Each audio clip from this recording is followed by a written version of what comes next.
तो कैसे हैं आप सब लोग? आई होप कि आप सब लोग अच्छे होंगे। तो आपने हमारी सीरीज में देख रहे हैं जो कि यूटेट 2023 के लिए स्पेशल बैच साइंस का लिया हुआ है हमने। इसमें हमने अभी तक के जो 5 सीरीज हमारे 5 क्लासेस आपने देख ली हैं। आज हम आइए शुरू करते हैं आज की क्लास, जो छठी क्लास होगी। अगर आपने इससे पहले हमारी क्लास नहीं देखी है तो एक बार ज़रूर जाके उस क्लासों को देख लें, तभी आप यहाँ आगे बढ़ें, तभी आपको समझ में आ पाएगा कि इससे पहले की क्लास हमारी क्या चल रही है।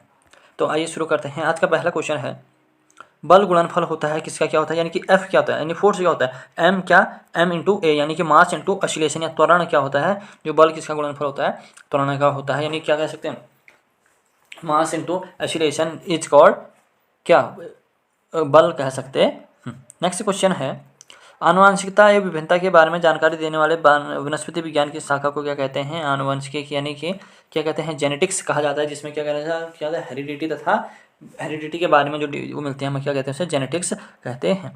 ठीक है। शून्य में स्वतंत्र पूर्व से गिरने वाली वस्तु क्या हो गया, अथवा एक समान त्वरण से क्या होती है, वो गिरती है। इसके बाद है हमारा पदार्थ के संवेग और वेग के अनुसंधान को भौतिक राशि में किसमें द्वारा किया जाता है, द्रव्यमान के द्वारा क्या किया जाता है, निकाला जाता है। खाद्य पदार्थों को हम उसमें किस में मापते हैं, उसकी जो किसमें खाद्य पदार्थ की जो इकाई होती है, आपने देखा होगा कि जो भी हमारे क्या बिस्कुट वगैरह टॉफी वगैरह उसमें लिखा रहता है कि इतनी कैलोरी होती है, तो उसे किससे मापा जाता है, कैलोरी से मापा जाता है। विद्युत धारा की इकाई क्या है, यानी कि जो क्या है करंट है उसकी क्या एम्पियर क्या होती है, उसकी इकाई यानी कि जो यूनिट होती है वो एम्पियर है। इसके बाद है, निम्न में से कौन सा न तो तत्व है ना ही यौगिक है, तो क्या इसमें ऑप्शन में आए होंगे, क्या है, तो वायु क्या है, ना तत्व है ना यौगिक है। जैसे आपको दे देगा क्या, नाइट्रोजन दे देगा, ऑक्सीजन दे देगा, एक वायु दे दिया, एक क्या दे दिया इसने, क्या कार्बन दे दिया। तो इसमें से क्या होगा कि जो सारे क्या हैं ये कहीं ना कहीं क्या है, हमारे जो क्या है तत्व हैं या यौगिक हैं, लेकिन इसमें से जो वायु है वो क्या नहीं है, ना यौगिक है ना तत्व है। उसके बाद है पदार्थ की चौथी अवस्था कौन सी, आप सबको पता है जो क्या है लिक्विड होती है, दूसरा की सॉलिड होती है, उसके बाद क्या होती है गैस, फिर उसके बाद जो चौथी अवस्था पूछी है इसमें क्या होती है, प्लाज्मा होती है। उसके बाद क्या होती है, बकनिस्टर फ्लोरीन क्या होती है, इसकी नेक्स्ट स्टेज होती है। इतना समझ में आया। उसके बाद है क्या, पुष्पों के अध्ययन को क्या कहते हैं, एंथ्रोलॉजी कहा जाता है। क्या पुष्पों के अध्ययन को क्या कहा जाता है, एंथ्रोलॉजी। लेंस की क्या होती है, जो क्या लेंस की किसमें मापते हैं, डायोप्टर में क्या करते हैं, लेंस की जो क्या होती है पावर होती है वो किसमें मापते हैं, डायोप्टर। लेंस की जो क्या होती है जो यूनिट है, lens power of the lens किसमें मापते हैं, डायोप्टर में मापा जाता है। जीवाश्म वनस्पति विज्ञान के अंदर किसमें किया जाता है, यानी कि जो जीवाश्म यानी फॉसिल्स के अंदर जो फॉसिल्स होती हैं उसका वो किसमें किया जाता है, किसमें किया जाता है, जीवाश्म वनस्पति विज्ञान के अंदर क्या किया जाता है, जो इस पैलेंटोलॉजी भी इसको क्या कहते हैं ना, पैलेंटोलॉजी भी क्या कहा जाता है, इसको कहा जाता है, जिसमें क्या किया जाता है, हमारे जीवाश्मों की अध्ययन किया जाता है।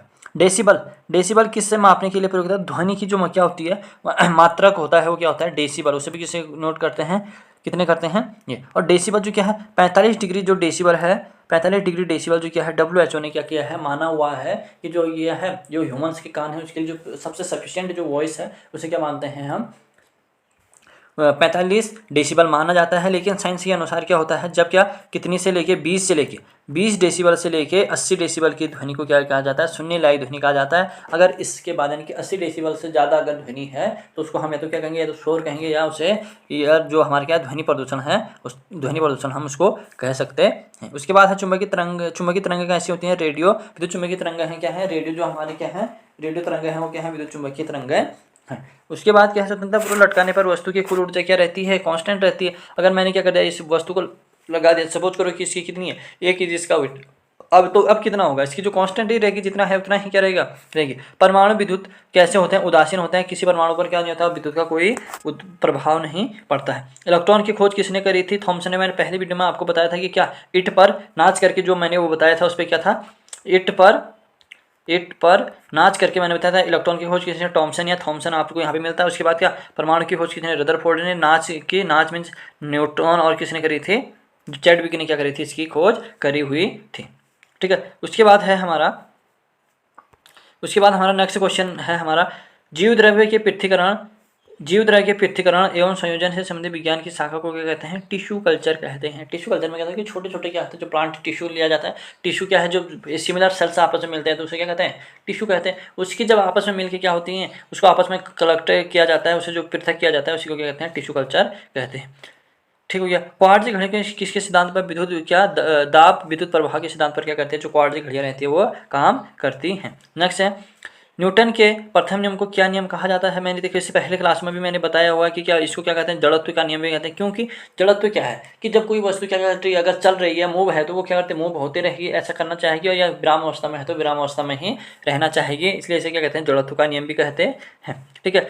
गाड़ी खींचता हुआ घोड़े किस बल के कारण आगे बढ़ता है? दाएं के साथ पैरों के कारण। क्या लगता है उस पर, सपोज करो कि ये क्या है, घोड़ा है, लेकिन ये क्या अगर जितना आगे को खींचेगा इसके पैर इसको क्या करेंगे, पीछे को धकेलेंगे, यानी कि जो मिट्टी को क्या करेंगे, पीछे धकेलेंगे, तो अब क्या कर पाएगा ये घोड़ा, आगे बढ़ पाएगा। देखो क्वेश्चन आ गया ना, प्रोटॉन की खोज किसने करी थी? तो किसने करी थी? रदरफोर्ड ने किसकी करी थी? प्रोटॉन की खोज करी थी। नेक्स्ट क्वेश्चन है, सबसे अधिक वेदन क्षमता किस किरण में होती है? तो गामा किरण में क्या होती है, सबसे अधिक वेदन क्षमता पाई जाती है। नेक्स्ट क्वेश्चन है, परमाणु क्रमांक कहते हैं कि इसमें नाभिक यानी कि कितने भी क्या है, जो हमारा क्या है, इसके कितने होंगे? सपोज करो कि क्या है इसमें, ये नाभिक है, इसमें कितने प्रोटॉन प्लस क्या है 23 क्या है, इसमें न्यूट्रॉन है। तो इसमें जो नंबर ऑफ क्या होगा, परमाणु क्रमांक होगा, वो कितना होगा कि इसमें क्या है, प्रोटॉनों की संख्या कितनी है, उसे क्या कहेंगे हम, इसका क्या कहेंगे, परमाणु क्रमांक कहते हैं। ठीक हो गया। और इतने ही जो प्रोटॉन की संख्या होती है उतनी ही किसकी संख्या होती है, इसकी इलेक्ट्रॉनों की संख्या भी क्या होती है, उतनी ही होती है जितने प्रोटॉनों की संख्या होगी। ठीक हो गया। उसके बाद नेक्स्ट प्रयोग है, धूप के चश्मे में किस प्रकार के कांच का प्रयोग किया जाता है? कुक्स का क्या किया जाता है, जो कांच होता है उसका क्या किया जाता है, प्रयोग किया जाता है किसमें, जो हमारे क्या धूप के चश्मे होते हैं, धूप से बचाने के लिए उसमें किसका प्रयोग किया जाता है? पोलियो का वायरस शरीर में प्रवेश करता है किसके द्वारा? दूषित भोजन या उसके कारण क्या करता है, जो दूषित भोजन है हमारा, जल है, उसके कारण क्या करता है, कहता है।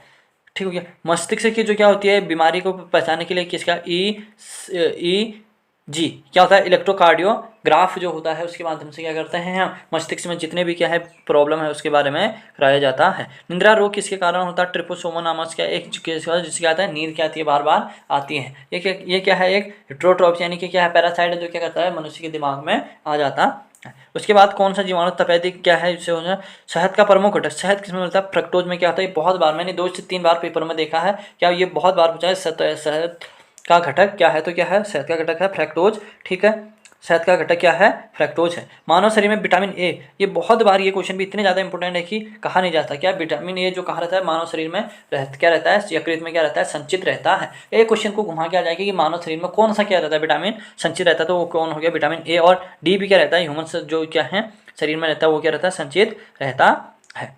उसके बाद विटामिन सी का, ये तो सभी को पता होता है कि विटामिन सी का जो क्या है सबसे अच्छा, जो सबसे उत्तम स्रोत है वो क्या है, आंवला होता है। इसके बाद नेक्स्ट क्वेश्चन है हमारा, हृदय की धड़कन नियंत्रण करने के लिए कौन सा सबसे आवश्यक है? पोटेशियम से क्या होता है, जो हमारे क्या है हार्ट बीट वगैरह है उस पर क्या होता है, कंट्रोल आता है। नेक्स्ट क्वेश्चन है, पालक में सब्जी जो क्या होता है, Fe पाया जाता है, आयरन पाया जाता है। सबको पता है कि जो हमारी हरी सब्जियां होती हैं उसमें क्या पाया जाता है, लोहा यानी कि आयरन पाया जाता है। तो पालक भी क्या है, हरी सब्जी है, तो उसमें क्या पाया जाएगा, आयरन पाया जाता है। सफेद रिएक्शन क्या नहीं, यानी कि देखो डब्ल्यू क्या है, WBC का क्या काम है, हमारे शरीर में जितने भी क्या है इम्यूनिटी है उसको क्या करता है, बनाए रखने में क्या करता है, काम करता है। हो गया इतना कि सबसे सर्वदाता कहते हैं इसको, क्या कहते हैं, सर्वदाता कहते हैं कि इसको उसको, और सर्वग्राही यानी कि जितने भी क्या है सबको ग्रहण करता है वो क्या है, ए और बी क्या करता है, सर्वग्राही होता है, वो सब किसी से भी ले सकता है। और जो क्या है ओ क्या है ब्लड ग्रुप है वो क्या करता है, सबको दे सकता है।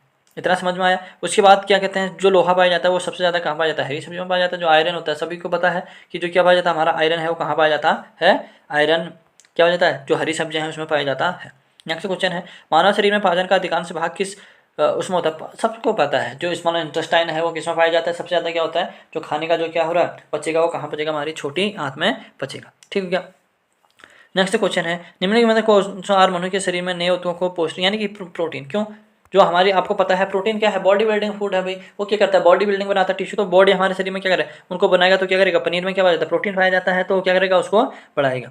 नेक्स्ट क्वेश्चन है, यदि एक पिता का क्या है वर्ग रूप इतना है तो उसके पुत्र में निम्न में से कौन सा वर्ग रूप हो सकता है? आपको क्या करना पड़ेगा, ये इस तरीके से निकालना पड़ता है। सभी इस ग्रुप में जितने भी लगभग जितने हुए जितने ज़्यादातर क्या हुए इस पेपर के लिए ज़्यादातर साइंस वाले ही होंगे, तो उनको पता है कैसे निकालते हैं, ए डैश और क्या निकालते हैं, ओ यहाँ पे है और ये क्या जाएगा, ये डैश हो जाएगा। ये कितना आएगा, ए ओ और ये क्या जाएगा, ओ ए और डैश और क्या कितना हो जाएगा, डैश डैश। ठीक है, ये कितना हो जाएगा कि हमारे इसमें क्या निकल रहे हैं, ओ और ए भी क्या निकल रहे हैं, ए और क्या निकल रहा है, वो हमारा इसमें सबसे ज़्यादा निकल रहा है। ऑप्शन के अनुसार आप क्या देख सकते हैं, इसमें देख सकते हैं कि क्या सही है, कौन सा है। ठीक है, नेक्स्ट क्वेश्चन है, मानव शरीर का सब कहते हैं मानव शरीर में अधिकतम भार किससे बना है? जल से, यानी कि जो ह्यूमन्स की बॉडी है उसकी 1/3 भाग किससे बना हुआ है, वाटर से बना हुआ है। शरीर में कार्बोहाइड्रेट कहाँ किस रूप में, बहुत ही बार पूछा गया है कि जो कार्बोहाइड्रेट रहता है वो किसके, ग्लाइकोजन के रूप में क्या रहता है, जमा रहता है। ठीक हो गया। नेक्स्ट क्वेश्चन है हमारा, मछली के यकृत तेल में विटामिन कौन से, विटामिन डी से में क्या पाया जाता है, जो मछली के यकृत होते हैं उसमें क्या विटामिन डी क्या प्रचुर मात्रा में क्या होता है, पाया जाता है। नेक्स्ट क्वेश्चन है, किसकी उपस्थिति के कारण गाय का रंग, ये बहुत ही बार पूछा गया है, गाय का रंग क्या होता है, गाय का जो दूध का रंग होता है वो क्या होता है, पीला क्यों होता है, उसमें क्या पाया जाता है, कैरोटीन नाम का प्रोटीन पाया जाता है, जिसके कारण उसकी मात्रा क्या होती है, हल्की सी पीली होती है। नेक्स्ट क्वेश्चन है हमारा, ब्रह्मांड में कौन सा तत्व सबसे अधिक हाइड्रोजन क्या होता है, सबसे अधिक मात्रा में पाया जाता है। ओके। नेक्स्ट क्वेश्चन है हमारा, नेक्स्ट क्वेश्चन है इसके बाद, पृथ्वी तथा अन्य सूर्य ग्रहों के 4 चक्कर लगाते हैं सबसे पहले किसने, क्या केपलर का आपने नियम सुना होगा, वो क्या कहता है कि जो पृथ्वी या क्या है अन्य ग्रह वो सूर्य के क्या लगाते हैं, चारों ओर क्या लगाते हैं, चक्कर लगाते हैं। ये किसने, केपलर का नियम आप सभी पढ़ते हैं। उसके बाद नेक्स्ट क्वेश्चन है हमारा, प्रेशर कुकर में खाना जल्दी दें क्योंकि उसका क्या होता है, क्वथनांक क्या हो जाता है, जल्दी बढ़ जाता है, इसलिए कहता है। ऊष्मा का सबसे अच्छा जो चालक है वो क्या है, पारा, Hg को इसमें क्या माना जाता है, सबसे अच्छा क्या माना जाता है, सर्वोत्तम चालक माना जाता है। नेक्स्ट है, चावल पकाने पर सबसे अधिक समय कहाँ लगेगा, माउंटेन एवरेस्ट में लगा, क्यों, क्योंकि जितनी हमारी हाइट बढ़ेगी उतना क्या हो जाएगा, क्वथनांक क्या हो जाएगा, जल का जो क्या है क्वथनांक है वो क्या हो जाएगा, घटते रहेगा, इसलिए क्या होगा वहाँ, और जो सबसे ज़्यादा जो जितनी ज़्यादा गहरी जगह होगी क्वथनांक क्या होगा, बढ़ेगा और वहाँ खाना बनाने में कम लगेगा। सिरका का रासायनिक नाम क्या है, एथेनोइक एसिड, इसको क्या कहा जाता है, सिरका यानी कि एथेनोइक क्या होता है, CHOOH, ये क्या होता है, एथेनोइक क्या होता है, एथेनोइक एसिड का फॉर्मूला, एथेनोइक एसिड का फॉर्मूला होगा CH3COOH, ये क्या होगा हमारा, एथेनोइक एसिड होगा, इसी को क्या कहते हैं हम, सिरका कहा जाता है। तो आज की क्लासें यहीं पे समाप्त होती हैं और आप इसके क्वेश्चन का बार बार रिवीजन करते रहें। अब तो क्या हो गया कि डेट भी आ चुकी है इसकी, यूटेट की जो डेट कब है, 29 को आपका एग्ज़ाम है, तो आप क्या करते तैयारी करते रहेंगे और इनका रिवीजन करते रहेंगे। थैंक